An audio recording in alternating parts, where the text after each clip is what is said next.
بسم اللہ الرحمن الرحیم۔ السلام علیکم دوستو، آج میں آپ کو بتاؤں گا کہ ایران کس طرح سے مذہب شیعہ کا گہوارہ بنا اور وہ کون سا واقعہ تھا جس کی وجہ سے ایران میں شیعت کا مذہب پھیلا اور پھولا۔ سب سے پہلے سن 705 میں الجیتو ایران کا بادشاہ تھا۔ اس کو ایک بہت ہی بڑا مسئلہ پیش آیا جس کی وجہ سے اس نے اس وقت کے موجود تمام علماء کو اکٹھا کیا، جن میں 4 اسکول آف تھاٹس موجود تھے۔ اس وقت کے اسکول آف تھاٹس جن میں حنفی، شافعی، مالکی اور حنبلی موجود تھے، اس نے ان تمام کے علماء کو اکٹھا کیا اور ان کو بتایا کہ کس طرح سے اس نے کل غصے میں اپنی بیوی کو طلاق دے دی ہے، اور اس نے ایک ہی وقت میں 3 بار اسے طلاق طلاق طلاق کا کہا ہے۔ تو اب وہ چاہتا ہے کہ اپنی بیوی کو اپنے پاس رکھے کیونکہ وہ اس سے بہت ہی محبت کرتا ہے۔ تو اسلام میں اس کی کیا گنجائش ہے؟ تو اس وقت موجود 4 اسکول آف تھاٹس نے کہا کہ یہ پاسبل نہیں، تم نے ایک ہی وقت میں اپنی بیوی کو 3 مرتبہ طلاق دی ہے، اس لیے اب یہ ممکن نہیں کہ تم اسے اپنے پاس رکھو، بلکہ اسلام کے مطابق تمہیں چاہیے کہ پہلے اب اس کو کسی دوسرے مرد کے ساتھ شادی کرو اور وہ اسے طلاق دے، اس کے بعد تم اسے اپنے پاس رکھ سکتے ہو۔ تو وہ بادشاہ وقت تھا، اس نے اس کو بہت ہی برا محسوس کیا اور اس نے کہا کہ یہ کیسے ہو سکتا ہے کہ میں اپنی بیوی کو کسی اور کے پاس بھیجوں، اس سے شادی کروں اور پھر اس سے طلاق کے بعد اسے اپنے پاس رکھوں، یہ میرے مرتبہ کے شان و شوکت کے مطابق نہیں ہے۔ تو وہ بہت پریشان ہوا اور اس نے تمام لوگوں سے رابطہ کیا کہ کیا کوئی ایسا شخص ہے جو مجھے اس کے بارے میں مزید بتا سکے کہ کیا میں اپنی بیوی کو اپنے پاس رکھ سکتا ہوں یا نہیں۔ تو آخرکار اس کے ایک وزیر نے بتایا کہ ایک دور دراز علاقے میں ایک بہت بڑا علامہ رہتا ہے جو اپنے آپ کو شیعہ کہتا ہے، آپ اس سے بلا بھیجیں اور اس سے پوچھیں کہ اس کے بارے میں ان کا مذہب کیا کہتا ہے۔ تو بالآخر اس جیتو نے جناب علامہ ہلی کو بلا بھیجا جو کہ محقق ہلی کے بیٹے تھے۔ تو اس طرح سے سب سے پہلے 705 عیسوی میں علامہ ہلی ایران میں داخل ہوئے۔ تو جب وہ بادشاہ کے دربار میں داخل ہوئے تو انہوں نے اپنی جوتی کو اٹھایا اور اپنی بغل میں ڈالا اور سیدھا دربار میں داخل ہو گئے اور جا کر بادشاہ کو سلام کیا اور بادشاہ کے ساتھ ہی انہی کے گدے پر جا کر بیٹھ گئے۔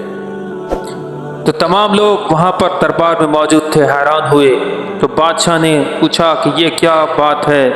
کہ آپ سیدھا میرے پاس آ کر بیٹھ گئے ہیں اور آپ نے جو بادشاہ کو آداب اور سلام کیا جاتا ہے وہ بھی نہیں کیے، تو کیا آپ بتانا پسند کریں گے کہ اس کی کیا وجہ ہے؟ تو تب علامہ ہلی نے کہا کہ میں نے آپ کو صرف سلام کیا، السلام علیکم کہا اور اپنی جگہ پر بیٹھ گیا۔ اس کی وجہ یہ ہے کہ حضرت محمد صلی اللہ علیہ وسلم کے دین میں یہی ہے کہ جب بھی کسی کے پاس جاؤ تو سلام میں پہل کرو، اور باقی تمام آداب یہ ہمارے دنیا کے بنائے ہوئے ہیں، صرف ایک ہی آداب ہے جو اللہ کو پسند ہے اور وہ ہے سلام کرنا، اور وہ میں نے آپ کو کیا۔ اس کے بعد بادشاہ نے پوچھا کہ پھر یہ کیا بات تھی کہ آپ سیدھا میرے پاس ہی آ کر بیٹھ گئے؟ بادشاہ کے پاس بیٹھنا مناسب نہیں ہوتا، آپ نے یہ گستاخی کیوں کی؟ تو جناب علامہ ہلی نے کہا کہ اس کی بھی وجہ ہے کہ حضرت محمد صلی اللہ علیہ وسلم کی حدیث ہے کہ جب بھی تم کسی مجلس میں جاؤ تو جو بھی جہاں پر بھی جگہ ملے وہاں پر جا کر بیٹھ جاؤ۔ تو میں بھی جب یہاں پر داخل ہوا تو کوئی اور جگہ خالی نہیں تھی سوائے بادشاہ کی جگہ کے، تو اسی وجہ سے میں فوراً بادشاہ کے پاس ہی جا کر بیٹھ گیا۔ تو بادشاہ نے کہا کہ یہ بات بھی ٹھیک ہے، تو آپ مجھے یہ بتائیں کہ آپ نے اپنی جوتی کو اپنی بغل میں دبایا ہوا ہے، تو اس کی کیا وجہ ہے؟ کیا آپ کو لگتا ہے کہ بادشاہ کے دربار میں کوئی آپ کے جوتوں کو چرا سکتا ہے؟ تو تب علامہ ہلی نے کہا کہ ہاں بالکل، یہ بھی ہے کہ جب حضرت محمد صلی اللہ علیہ وسلم ایک بار نماز پڑھا رہے تھے تو آپ کے موجود یہاں پر علامہ حنفی کے مذہب کے لوگ وہاں پر موجود تھے اور ان کے سردار ابو حنیفہ نے حضور پاک صلی اللہ علیہ وسلم کی جوتی کو چرا لیا تھا، تو یہی وجہ سے ہے کہ میں نے اپنی جوتی کو بغل میں دبا لیا۔ تو فوراً سے حنفی مذہب کے جو پیشوا تھے وہ کھڑے ہوئے اور انہوں نے کہا کہ یہ غلط ہے، ہمارے پیشوا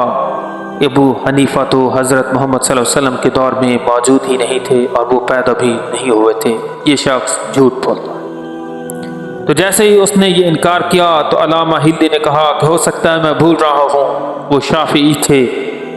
علامہ شافعی تھے اور انہوں نے وہ جوتی چرائی تھی۔ تو فوراً شافعی مذہب کے پیشوا بھی کھڑے ہوئے اور انہوں نے کہا یہ غلط کہہ رہا ہے،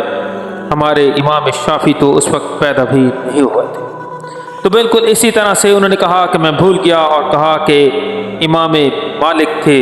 اور اس کے بعد کہا کہ امام حنبل تھے۔ تو ان کے جو پیشوا تھے وہ فوراً کھڑے ہوئے اور انہوں نے بھی یہی کہا کہ امام مالک اور امام حنبل تو حضرت محمد صلی اللہ علیہ وسلم کے دور میں پیدا بھی نہیں ہوئے تھے، تو یہ شخص جھوٹ بولتا ہے اور ہمارے اماموں پر الزام لگاتا ہے۔ تو جیسے ہی انہوں نے یہ کہا تو علامہ ہندی مسکرا دیے اور فوراً سے کہا کہ اے بادشاہ، تم ایسے لوگوں کی باتیں سنتے ہو جن کے جو امام ہیں وہ حضرت محمد صلی اللہ علیہ وسلم کے دور کے کافی عرصہ بعد پیدا ہوئے، جبکہ میں حضرت امیر المومنین حضرت علی علیہ السلام کے مانتا ہوں، جو کہ حضرت محمد صلی اللہ علیہ وسلم کے وصی تھے، اور انہی کی ٹیچنگ اور پریچنگ کو فالو کرتا ہوں۔ تو جب یہ بادشاہ نے سنا تو وہ بہت حیران ہوئے، اور وہاں پر موجود باقی تمام چاروں اسکول آف تھاٹس کے جو پیشوا تھے وہ بھی شرمندہ ہو گئے، اور اب ان کے پاس کوئی جواب نہیں تھا کہ وہ ان کی اس بات کو انکار کر سکے۔ تو تب علامہ ہندی نے کہا کہ اے بادشاہ، شیعہ مذہب کے مطابق اور حضرت علی علیہ السلام کی تعلیمات کے مطابق آپ نے اگر غصے میں اپنی بیوی کو طلاق دی ہے تو وہ غصے کی حالت میں، جذباتی حالت میں طلاق دی گئی طلاق شمار نہیں ہوتی،